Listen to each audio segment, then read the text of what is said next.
ಗೊತ್ತಾಯ್ತಾ? ಅದ್ರ ಮುಂದೆ ಬ್ರಾಸ್ಲೆಟ್ ಮಾಡಿಕೊಡೋ ಕೆಲಸ. ಬ್ರಾಸ್ಲೆಟ್ ಬಳೆ ಆಕಾರದೊಳಗೆ ಇರ್ತಲ್ಲ, ಆ ಬಳೆ ಆಕಾರದೊಳಗೆ ಇರುತ್ತೆ. ಅದನ್ನ ಪೋಣಿಸ್ಕೊಡಾಕ ₹1 ಏನ್ ಕೊಡ್ತೀವಿ? ಆ ಚೀಲ ಹೊಲಿಯಕ್ಕೆ ಎಷ್ಟು ರೂಪಾಯಿ ಅಂತ ಹೇಳಿಲ್ಲ ನಾನು, ನೀವು ಕೇಳಿಲ್ಲ. ಒಂದ್ ಚೀಲ ಹೊಲಿಯಕ್ಕೆ ₹2. ಒಂದು 50 ಬಂದ್ರೆ ₹100 ದುಡಿಬೋದಂತ ಆಸೆಗೆ. ಅದ್ರ ಜೊತೆಗೆ ಬ್ರಾಸ್ಲೆಟ್ ಮಾಡೋ ಕೆಲಸ. ಯಾರು ಟೈಲರಿಂಗ್ ಮಾಡಕ್ ಬರ್ಲಾರ್ದಾರಿಗೆ ಮತ್ತೆ ಅವರು ಮತ್ತೆ ನಾವು ಹೊಲಿತಿದ್ವಲ್ರಿ, ನಾವೇನು ರಾಟಿ ಕಲ್ತಿಲ್ಲ, ರಾಟಿ ಇಲ್ಲ ಅಂತ ಅಂತಾರೆ. ಅವ್ರಿಗೆ ಕೆಲಸ ಕೊಡ್ಬೇಕೆ ಮಾಡ್ತಾರೆ.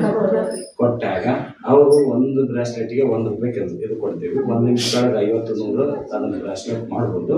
ಆ ಕೆಲಸ ಬೇಕಂದ್ರೆ ₹1,000 ಡಿಪಾಸಿಟ್ ಇಟ್ಕೋಬೇಕು. 250 ಸರ್ಟಿಫಿಕೇಟ್ಗೆ ಕೊಡ್ಬೇಕು. ಅಂಡ್ 30 ಜನ ಇರ್ಬೇಕು. ಅವ್ರಿಗೆ ಎಷ್ಟು ಜನ ಇರ್ಬೇಕು? 30 ಜನ ಇರ್ಬೇಕು.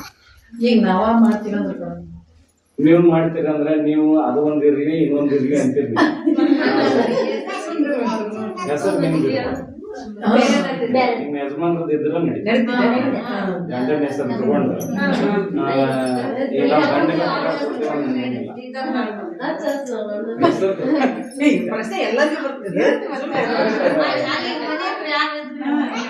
ಈಗ ನೋಡಿ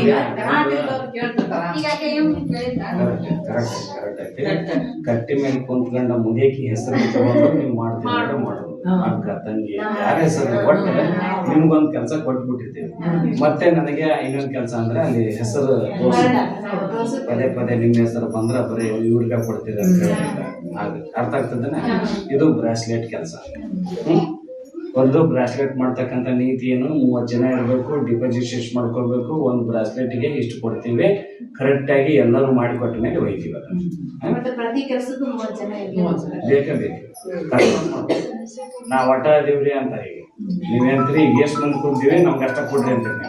ಹಂಗಲ್ಲ, ಆ 30 ಜನ ಯಾವ್ದು ಎಲ್ಲೇ ಇಲ್ಲ ಮಾಡೋಣ ಅಂತ ಕರ್ಕೊಂಡು ಮಾಡೋಣ. ದೀಪ